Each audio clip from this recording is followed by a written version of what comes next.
if you need some help, there would be, 3 dots and 3 dashes, dot, dot, dot, dash, dot, dot, dot, dash. I forgot what it is, but it's something like that in Morse code. That's well, let me, okay, let's ask the question. What is the emergency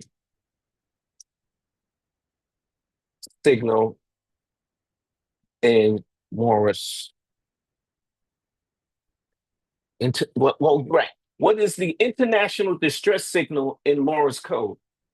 3 dots, 3 dashes, and and 3 dots. So dot dot dot, dash dash dash, dot dot dot.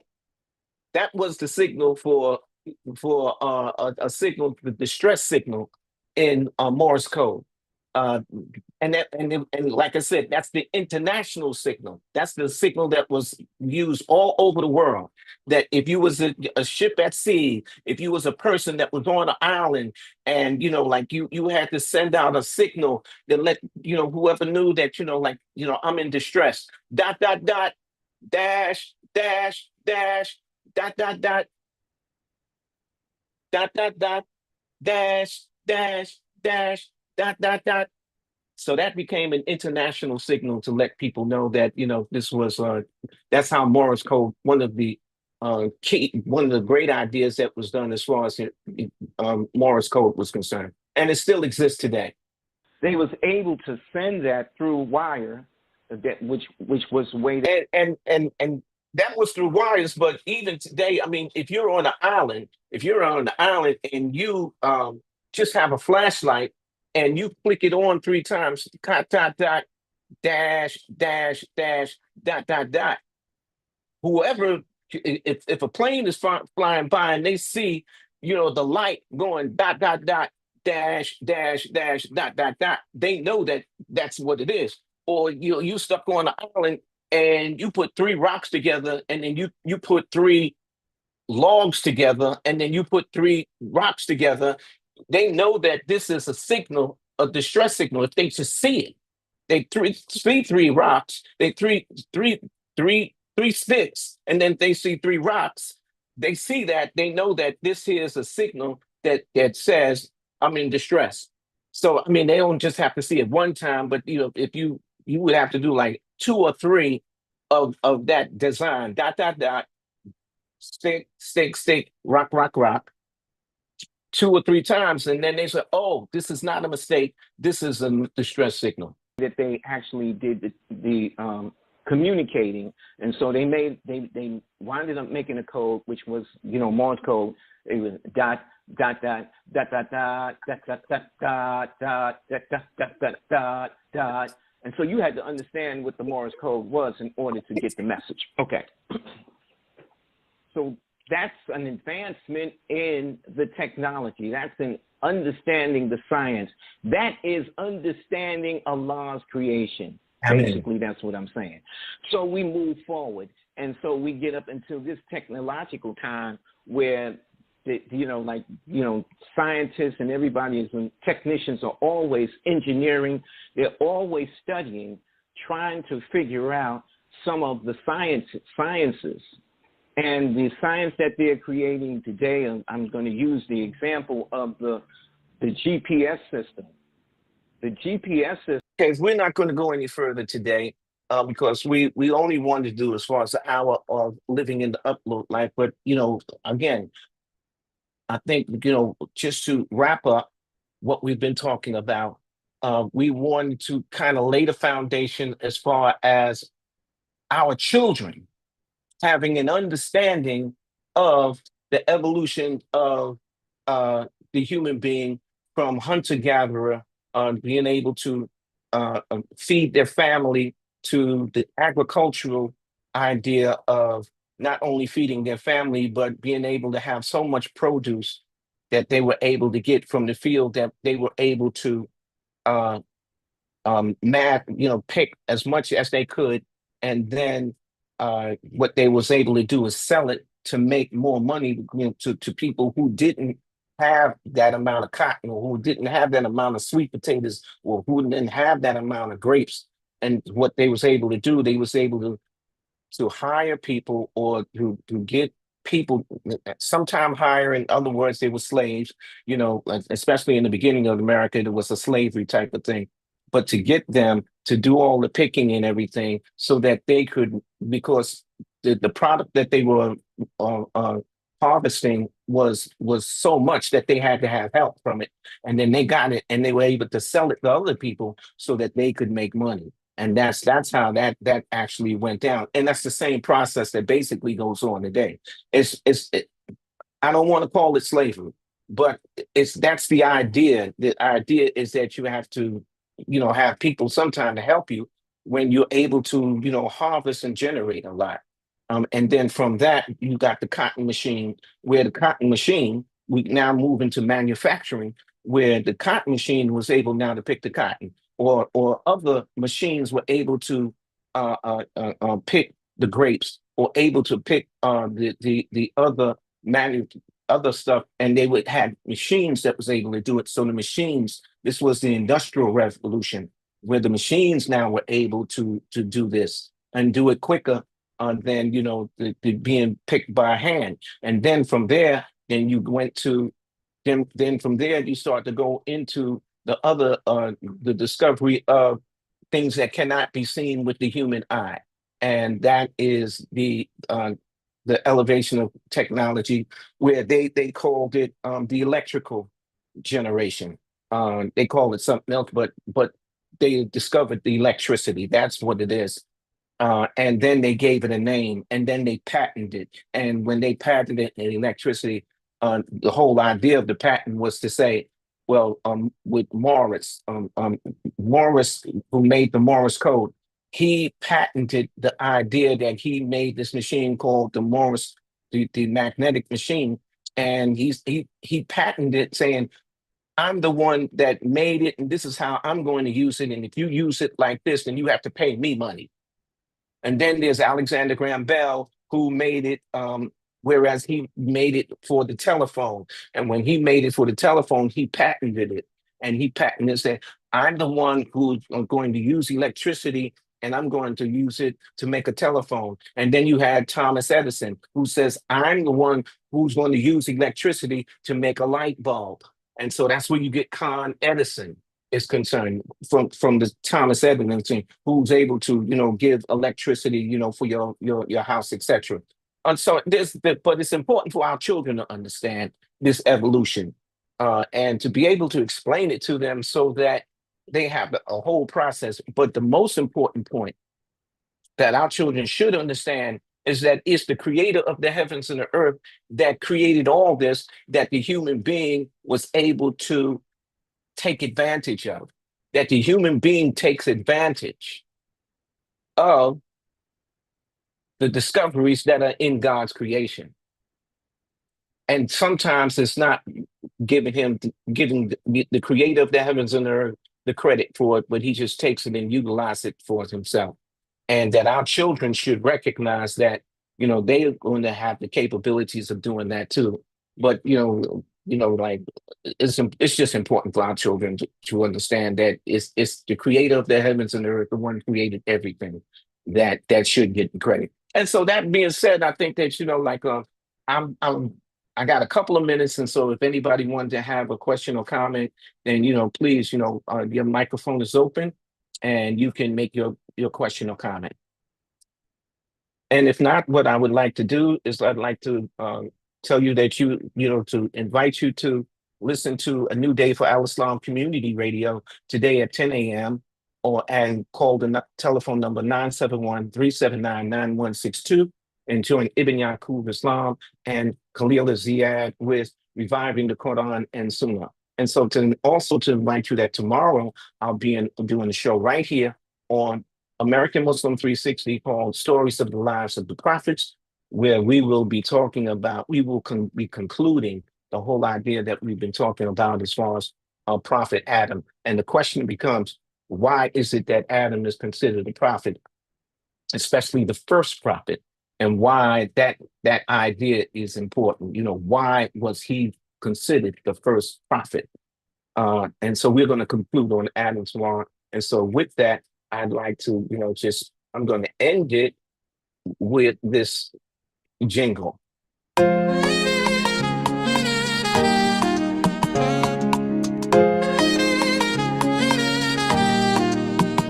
Gather round, it's time to cheer. 50 years of love and light, we're here. Celebrating legacy shining so bright. Imam W. Dean's vision guiding all for life. Hey, it's the IWDM 50 strong and a journey through the past where dreams transcend.